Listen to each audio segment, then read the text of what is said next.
നമ്മുടെ യൂട്യൂബിൽ കലത്തപ്പത്തിൻ്റെ റെസിപ്പി ഇട്ടതിന് ശേഷം 10 ലക്ഷത്തിൻ്റെ അടുത്ത ആളുകൾ കാണുകയും അതേപോലെ തന്നെ ഒരുപാട് പേര് ഉണ്ടാക്കിയിട്ട് നല്ല ഫീഡ്ബാക്ക് പറഞ്ഞിട്ടുള്ള ഒരു റെസിപ്പി ആട്ടോ. അത് ഈ ഒരു സെയിം ബാറ്റർ വെച്ചിട്ട് തന്നെ നമുക്ക് കുഞ്ഞിക്കലത്തപ്പം ഉണ്ടാക്കാം, കുക്കറപ്പം ഉണ്ടാക്കാം. അപ്പോൾ അതെങ്ങനെയാണ് പെർഫെക്റ്റ് ആയിട്ട് നല്ല സോഫ്റ്റായിട്ട് നല്ല ആരെടുത്തിട്ടുള്ള ഒരു കലത്തപ്പം റെഡിയാക്കി എടുക്കുക എന്നുള്ള വീഡിയോ കണ്ട് നോക്കിയാലോ. ഞാനിത് കുറച്ചധികം അളവിലായിട്ട് ഉണ്ടാക്കിയെടുക്കുന്നത് 3 കപ്പ് പച്ചരി വെച്ചിട്ടാണ് ഉണ്ടാക്കിയെടുക്കുന്നത്. നിങ്ങൾക്ക് 1 കപ്പ് പച്ചരി വെച്ചിട്ടുള്ള അളവാണ് വേണ്ടതെന്നുണ്ടെങ്കിൽ ഞാൻ ക്യാപ്ഷനിൽ കൊടുക്കാം കേട്ടോ അതിൻ്റെ ഇൻഗ്രീഡിയൻസ്. കുഞ്ഞിക്കലത്തപ്പായാലും അതേപോലെ കുക്കറപ്പായാലും ഈ ഒരു സെയിം ബാറ്ററിനെ മതി കേട്ടോ, രണ്ടും തയ്യാറാക്കി എടുക്കാൻ വേണ്ടിയിട്ട്. അപ്പോൾ ഞാനിവിടെ പച്ചരി കുതിർത്തെടുത്തിട്ടുണ്ട്. ഞാനത് ഓവർനൈറ്റ് കുതിർത്തെടുത്ത പച്ചരിയാണ് കേട്ടോ, 3 കപ്പാണ് ഞാൻ എടുത്തിട്ടുള്ളത്. അപ്പോൾ അത് നന്നായിട്ടൊന്ന് വാഷ് ചെയ്തതിന് ശേഷമാണ് കുതിർത്തെടുത്തിട്ടുള്ളത്. അപ്പോൾ വെള്ളമൊക്കെ ഒന്ന് കളഞ്ഞിട്ട് നമുക്കിത് അരച്ചെടുക്കണം. അതിന് മുന്നേ ആയിട്ട് ഇതിന് വേണ്ടിയിട്ടുള്ള ശർക്കരപ്പാനി റെഡിയാക്കി എടുക്കണം. ഞാൻ ഈ ഒരു 3 കപ്പ് പച്ചരിയിലേക്ക് 750 ഗ്രാം ശർക്കരയാട്ടോ എടുത്തിട്ടുള്ളത്. അതിലേക്ക് 1.5 കപ്പ് വെള്ളവും ചേർത്തിട്ട് നമുക്കിതൊന്ന് മെൽട്ടാക്കി എടുക്കാം. അത് മെൽട്ടായിട്ട് വരുന്ന ആ ഒരു സമയം നമുക്കിതൊക്കെ ഒന്ന് അരച്ചെടുക്കാം കേട്ടോ. 2 ബാച്ചായിട്ടാണ് ഞാൻ അരച്ചെടുക്കുന്നത്. ആദ്യം കുറച്ച് അരി മിക്സിഡ് ജാറിലേക്ക് ഇട്ട് കൊടുത്തിട്ടുണ്ട്. അതിലേക്ക് 5 or 6 ഏലക്കായ ചേർത്ത് കൊടുക്കാം. ഈ ഒരു സമയത്ത് നിങ്ങൾക്ക് ചെറിയ ജീരകത്തിൻ്റെ ടേസ്റ്റ് ഇഷ്ടമുണ്ട് എന്നുണ്ടെങ്കിൽ അതൊരു 1/4 ടീസ്പൂൺ ചേർത്ത് കൊടുക്കാം കേട്ടോ.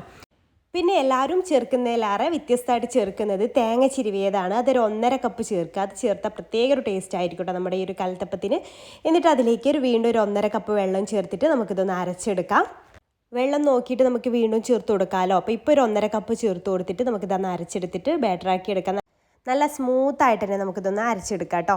അപ്പോൾ അത് ഒരു ബാച്ച് ഇവിടെ അരച്ചെടുത്തിട്ടുണ്ട്, അതൊരു ബൗളിലേക്ക് മാറ്റുന്നുണ്ട്. ഇനി നമുക്ക് അടുത്ത ബാച്ചും ഇതേപോലെ സെയിം ജാറിൽ തന്നെ ഇട്ട് കൊടുക്കാം.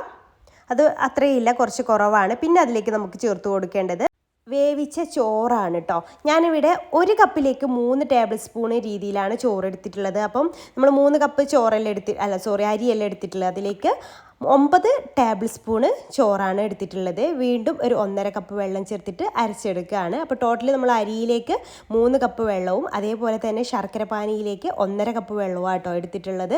അപ്പോൾ അതും അരച്ചെടുത്തിട്ടുണ്ട്. അങ്ങനെ ടോട്ടൽ നമ്മളിവിടെ 4.5 കപ്പ് വെള്ളമാണ് ഈ ഒരു അളവിലേക്ക് നമ്മൾ എടുത്തിട്ടുള്ളത്. അത് ഇതിലേക്ക് ഏകദേശം കറക്റ്റ് ആയിരിക്കും കേട്ടോ. ഇപ്പോൾ ഈ രീതിയിലാണ് നമ്മുടെ ബാറ്ററി ഇരിക്കുന്നത്. അതിലേക്ക് നമുക്ക് ചൂടോടുകൂടെ ശർക്കര പാനി ഒഴിച്ചു കൊടുക്കണം. ചൂടാറാൻ വെയിറ്റ് ചെയ്യരുത്. ആ തിളച്ചുകൊണ്ടിരിക്കുന്ന ശർക്കര പാനി ഇതിലേക്ക് അങ്ങ് അരിച്ചിട്ട് ഒഴിച്ചു കൊടുക്കണം.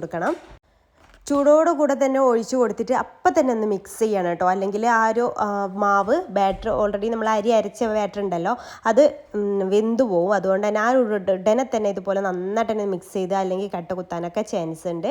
ഇതുപോലെ നന്നായിട്ട് തന്നെ ഒന്ന് മിക്സ് ചെയ്തെടുക്കുക. ഇങ്ങനെ വലിച്ച് നോക്കുന്ന സമയത്ത് ഒരു കയറ് പിരി പോലെയുള്ള ഒരു ടൈപ്പ് ബാറ്റർ ആവണം. ഈ രീതി ഇത്രയും ലൂസ് വേണം കേട്ടോ.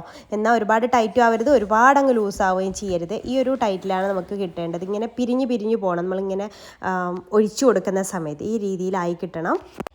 ഇനി ഇതിലേക്ക് നമുക്ക് ഉപ്പ് ചേർത്തിട്ടില്ലല്ലോ, കുറച്ച് ഉപ്പ് ചേർത്ത് കൊടുക്കുക. ഒരു 1/4 ടീസ്പൂണിൽ കുറച്ച് കൂടുതലായിട്ട് അങ്ങനെ ഉപ്പ് മധുരം ബാലൻസ് ആക്കാൻ വേണ്ടി ചേർത്ത് കൊടുക്കുക. പിന്നെ ഒരു 3/4 ടീസ്പൂൺ ബേക്കിംഗ് സോഡ ചേർത്ത് കൊടുക്കുക കേട്ടോ.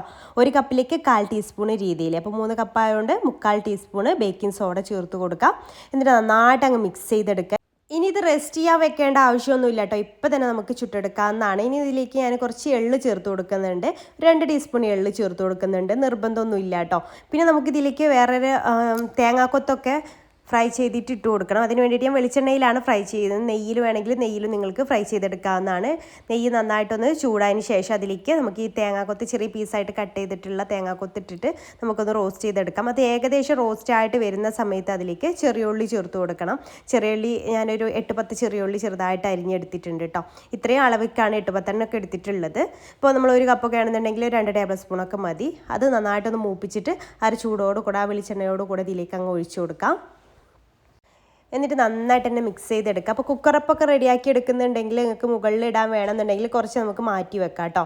അപ്പോൾ അത് നന്നായിട്ടൊന്ന് മിക്സ് ചെയ്തെടുക്കാം. ഞാൻ കുക്കറപ്പത്തിലേക്ക് മാത്രം കുറച്ചൊന്ന് മാറ്റി വെച്ചിട്ടുണ്ട്. എന്നിട്ട് ഇതുപോലെ ഇരുമ്പ് ചട്ടിയിലാണ് ഞാനിത് കുഞ്ഞിക്കലത്തപ്പായിട്ട് ചുട്ടെടുക്കുന്നത്. നമുക്ക് നോൺ സ്റ്റിക്കിൻ്റെ പാനിലും ചുട്ടെടുക്കാം കേട്ടോ. അപ്പച്ചട്ടി ഉണ്ടല്ലോ, അതിലും വേണമെങ്കിൽ ചുട്ടെടുക്കാം.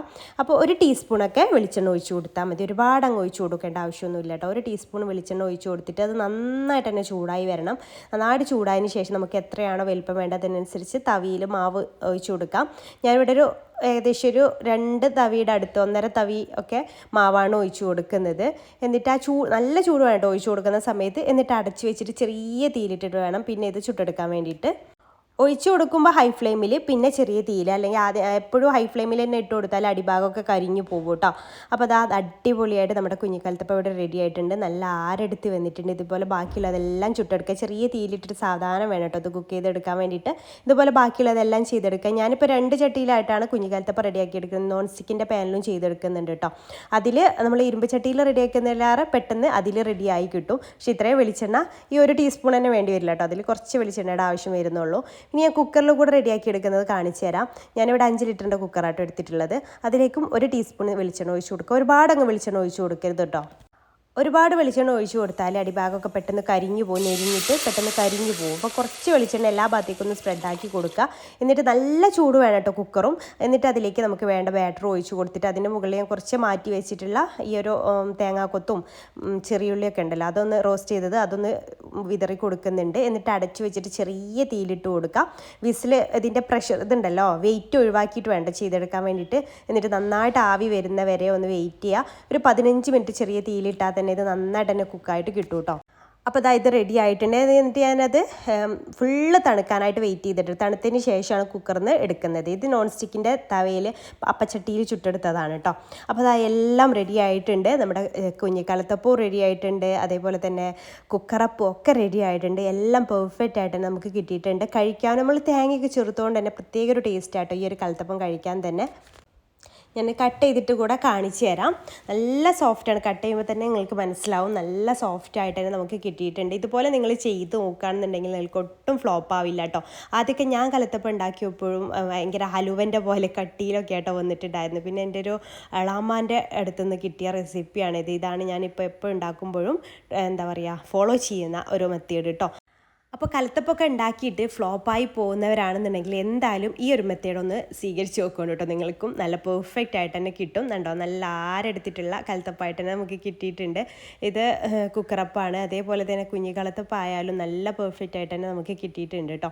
ഈ ഒരു റെസിപ്പി നിങ്ങൾക്ക് ഇഷ്ടമായിട്ടുണ്ടെങ്കിൽ ട്രൈ ചെയ്ത് നോക്കുക. ഇഷ്ടമായ ലൈക്ക് ചെയ്യാനും ഫോളോ ചെയ്യാനും മറക്കരുതേ. ഇനിയും ഇതുപോലെ നല്ല നല്ല റെസിപ്പീസുമായിട്ട് വീണ്ടും കാണാം. അതുവരേക്കും ബൈ. താങ്ക്